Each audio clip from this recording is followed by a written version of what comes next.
Онкологиялық илдетке чалдыккан Фатима Молдожасын кызы жардамга муктаж, анын оорусун Кыргызстанда дарылоо мүмкүн эмес. Ошондуктан ал Түркияга кетүүгө аргасыз болду.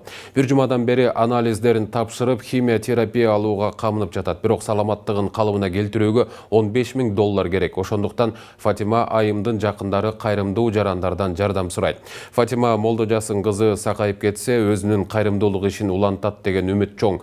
Ал эки баласын жалгыз чоңойтуп жатканына карабай, анын демилгеси менен колго жасалган буюмдар сатыла турган Social Brands дүкөнү ачылган. Андан түшкөн каражатты майыптарга жана балдар үйүнө берип келген. Кайдыгер карабаган атуулдар экрандагы реквизиттерге акча которсо болот. Ал эми чет жакта көмөк көрсөткүсү келгендер Золотая корона аркылуу Кадыр Кулова Даниянын атына каражат которо алышат. Бул болсо, бул товарлар болсо эме да. Жетим жесилерди майыптардын жасаган продукциялары, ошолорду сатып, аларга акчасын берип, аларга кандайдыр бир көмөк көрсөтүп турду. Анан кийин акыркы учурда ошол өзүнүн ден соолугуна байланыштуу иштебей калган.